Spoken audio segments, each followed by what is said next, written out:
How to make plus $800 million in crypto attacking the once third largest stablecoin, Soros style. Everyone is talking about the $USD attack right now, including Janet Yellen.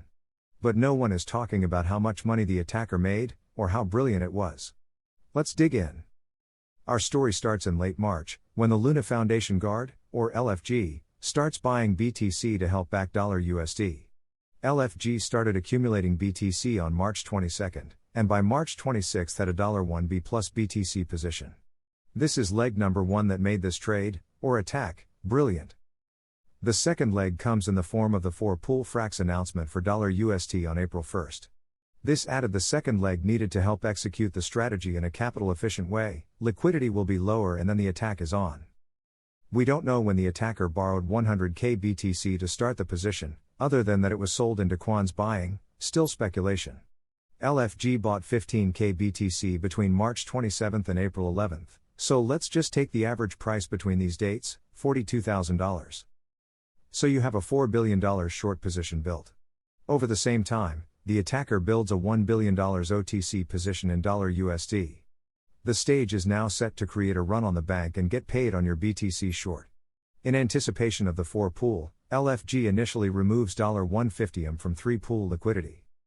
The liquidity was pulled on May 8 and then the attacker uses $350 of UST to drain curve liquidity, and LFG pulls another $100 of liquidity. But this only starts the depegging, down to 0.972 at the lows. LFG begins selling $BTC to defend the peg, causing downward pressure on BTC while the run on $USD was just getting started. With the curve liquidity drained, the attacker used the remainder of their $1 billion OTC $USD position, $650 or so, to start offloading on Binance. As withdrawals from Anchor turned from concern into panic, this caused a real depeg as people fled for the exits.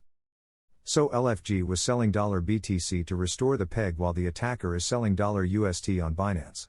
Eventually the chain gets congested and the sexes suspend withdrawals of $USD, fueling the bank run panic.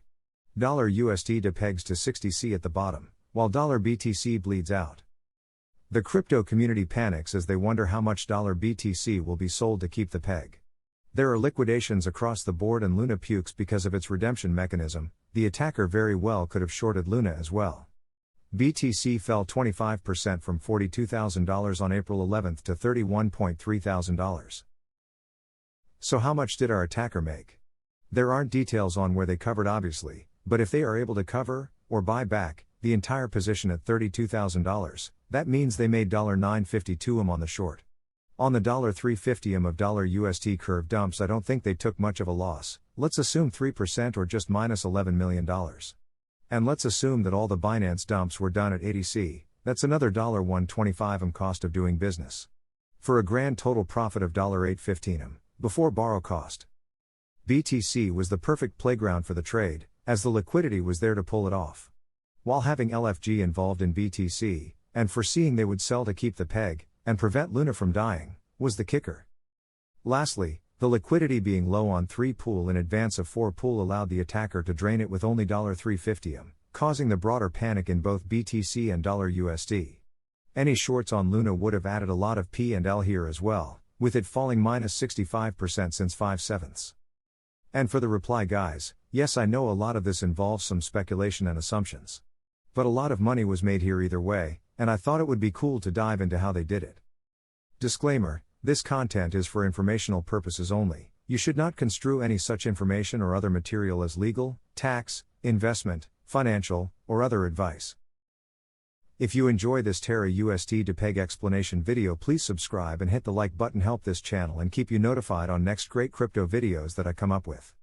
Happy crypto! May the Satoshi be with you.